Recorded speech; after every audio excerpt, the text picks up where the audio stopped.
नमस्कार, बहुत बहुत स्वागत करता हूं आप सभी का मैं ओनली न्यूज इंडिया पर। आज की हमारी अब बड़ी खबर बाहुबली मुख्तार अंसारी से जुड़ी हुई आ रही है, जिसके ऊपर हाईकोर्ट ने एक बड़ा आदेश सुनाया है और मुख्तार अंसारी का काम तमाम कर दिया है। आखिर कैसे, आज हम अपनी इस पूरी खबर में दिखाएंगे। बता दें कि भारतीय लोकतंत्र की यह त्रासदी है कि मुख्तार अंसारी जैसे अपराधी यहाँ विधि निर्माता हैं। ये हमारे शब्द नहीं है, यह तीखी टिप्पणी इलाहाबाद हाईकोर्ट की लखनऊ खंडपीठ में न्यायमूर्ति दिनेश कुमार सिंह की एकल पीठ ने एम्बुलेंस प्रकरण में माफिया मुख्तार अंसारी की जमानत याचिका को खारिज करते हुए की।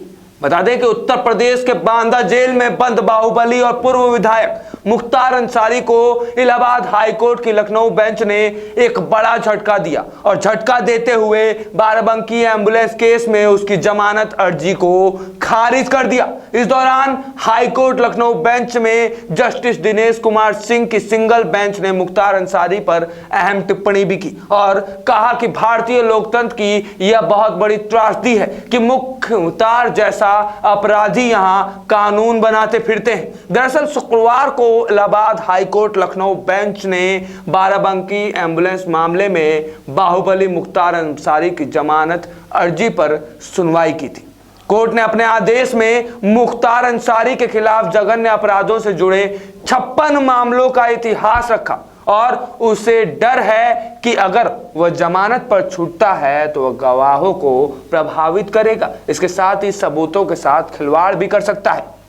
आप सोचिए कि बाहुबली मुख्तार अंसारी का डर कितना है। जहां एक तरफ उसके डर से उत्तर प्रदेश की जनता को मुख्यमंत्री योगी ने आजाद करवाया, तो वहीं दूसरी तरफ हाईकोर्ट जैसे बड़े कानून के रखवालों को भी मुख्तार अंसारी से डर है। इसका अंदाजा आपको हाईकोर्ट के टिप्पणी से साफ पता चल जा रहा होगा। तो चलिए आगे बढ़ते हैं, आपको दिखाते हैं कि ये पूरा मामला क्या है। आगे बढ़ने से पहले अनुरोध है कि खबर पसंद आए तो खबर पर लाइक शेयर तो करिएगा ही, साथ में बाहुबली मुख्तार अंसारी की जो इस वक्त हालात हैं इस पर अपनी राय, अपनी प्रतिक्रिया जरूर दीजिएगा, क्योंकि ये वही मुख्तार अंसारी है जिसके सामने एक वक्त कानून और प्रशासन की कुछ नहीं चलती थी। आज यही मुख्तार अंसारी कोर्ट के सामने बार बार अपनी जमानत के लिए गिड़गिड़ा रहा है और कोर्ट बार बार इसे धुतकार दे रही है।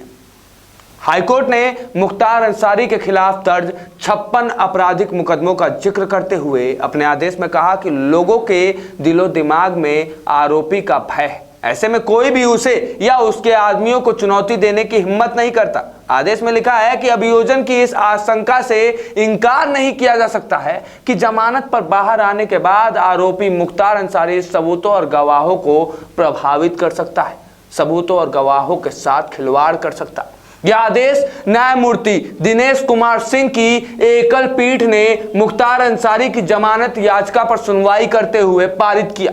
याचिका का विरोध करते हुए राज्य सरकार की ओर से अपर महाधिवक्ता वीके शाही ने दलील दी कि 21 दिसंबर 2013 को डॉक्टर अलका राय के नाम से बाराबंकी के परिवहन विभाग में एक एम्बुलेंस का फर्जी दस्तावेज के आधार पर पंजीकरण कराया गया।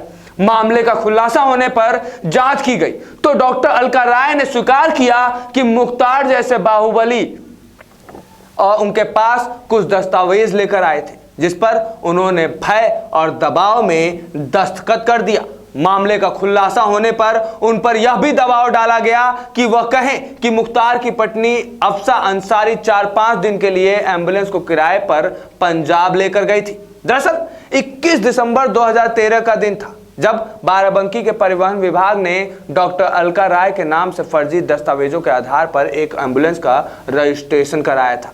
जालसाजी का मामला दर्ज होने के बाद जांच में डॉक्टर अलका राय ने साफ कबूला था कि मुख्तार अंसारी के आदमी उनके पास कुछ दस्तावेजों को लेकर आए थे, जिस पर उन्होंने उनके डर के चलते दस्तखत कर दिए थे। डॉक्टर अलका राय से यह एम्बुलेंस मुख्तार की पत्नी अफसा अंसारी के आने जाने के लिए 4-5 दिन के लिए किराए पर ली गई थी, लेकिन जांच में यह बात साफ हुई कि इस एम्बुलेंस का इस्तेमाल मुख्तार के आदमी करते थे, जांच में यह भी साफ हुआ कि पंजाब की मोहाली जेल से कोर्ट आने जाने के लिए अत्याधुनिक हथियारों से लैस मुख्तार अंसारी के आदमी इस एम्बुलेंस का इस्तेमाल करते थे। इस मामले में बाराबंकी पुलिस ने डॉक्टर अलका राय और मुख्तार अंसारी दोनों को ही आरोपी घोषित किया था और इस मामले में डॉक्टर अलका राय की गिरफ्तारी भी हुई थी। मुख्तार के साले को भी खारिज हो चुकी है याचिका। इतना ही नहीं, मुख्तार की याचिका खारिज होने से पहले इसके साले की भी याचिका खारिज कर दी गई थी। चलिए आपको दिखाते हैं। इससे पहले मई में मुख्तार के साले की जमानत याचिका खारिज हो चुकी है। उसने अपनी याचिका में दलील दी कि रिश्तेदार होने की वजह से उसे झूठा फंसाया जा रहा है। मुख्तार फिलहाल उत्तर प्रदेश के बांदा जेल में कैद है। मुख्तार पर नजर रखने के लिए खास इंतजाम किए गए। बता दें कि पिछले दिनों ऐसी खबर आई थी कि मुख्तार ने जेल में रहते हुए प्रयागराज के सेल्समैन से सिम कार्ड खरीदा था। इसके साथ ही अवधेश राय, जी हां, अवधेश राय हत्याकांड का मामला आपको याद होगा। इस मामले ने भी अब मुख्तार अंसारी का मुश्किलें बढ़ा दी हैं। मुख्तार अंसारी के गले की फांस बनता जा रहा है ये मामला। केस डायरी गायब कराने के आरोप में मुख्तार अंसारी सहित अज्ञात के खिलाफ मुकदमा दर्ज किया गया। मामले की सुनवाई वाराणसी MPAL कोर्ट में चल रही है। मुख्तार अंसारी के खिलाफ कैंट थाना में रिपोर्ट दर्ज की गई। 3 अगस्त 1991 में अवधेश राय की हत्या कर दी गई थी। बता दें कि उत्तर प्रदेश में लंबे समय से जेल की सलाखों के पीछे निरुद्ध बाहुबली के खिलाफ लगभग 3 दशक पहले हुए इस हत्याकांड में पुलिस ने इस कानूनी कार्रवाई शुरू कर दी है। कचहरी चौकी इंचार्ज विनोद मिश्र की तहरीर पर कैंट थाने में IPC की धारा 409 व 120 के तहत यह मुकदमा दर्ज किया गया। इस मुकदमे में और इस मामले में वाराणसी के कैंट थाने में पूरा का पूरा मुकदमा दर्ज किया गया है। माना जा रहा है कि जल्द ही इस मामले में कुछ और चौंकाने वाले खुलासे हो सकते हैं। बता दें कि इस पूरे मामले की सुनवाई फोटोकॉपी के जरिए हुई। जी हां, दरअसल मामले में मूल केस डायरी की जगह सुनवाई फोटोकॉपी के जरिए हो रही। इस मामले में 2 दिन पहले नया मोड़ आया था और हत्या के मामले के मुख्य आरोपी मुख्तार अंसारी ने सबूतों के मूल कागजात की जगह फोटोकॉपी के आधार पर मुकदमा चलाने पर अपनी आपत्ति पेश की थी। उसने इलाहाबाद हाई कोर्ट में वाराणसी सत्र न्यायालय के आदेश को चुनौती देते हुए मुकदमे पर रोक लगाने की मांग की थी, जिसके बाद उसके खिलाफ यह मामला दर्ज हुआ था। 3 अगस्त 1991 में हुई हत्या। दरअसल 3 अगस्त 1991 को लहुराबीर स्थित आवास के गेट पर ही अवधेश राय की फायरिंग कर हत्या कर दी गई थी। अजय राय ने मुख्तार अंसारी, पूर्व विधायक अब्दुल कलाम, भीम सिंह, कमलेश सिंह और राकेश न्यायिक समेत अन्य के खिलाफ मुकदमा दर्ज कराया था। ऐसे में अब मुख्तार अंसारी गलत फंस चुके हैं और बुरे फंस चुके हैं। जैसा कि हमने आपको अपने थंबनेल में बताया था कि मुख्तार अंसारी पर इलाहाबाद हाई कोर्ट की जो टिप्पणी थी और इलाहाबाद हाई कोर्ट का जो आदेश था, इस आदेश से एक बात का साफ प्रतीत होता है कि मुख्तार अंसारी और अंसारी परिवार का काम तमाम हो चुका है। मुख्यमंत्री योगी आदित्यनाथ के कड़े एक्शन और कड़े तेवर ने उत्तर प्रदेश से मुख्तार अंसारी और अंसारी परिवार के आगे लगे हुए बाहुबली नाम को अब मिटा डाला है।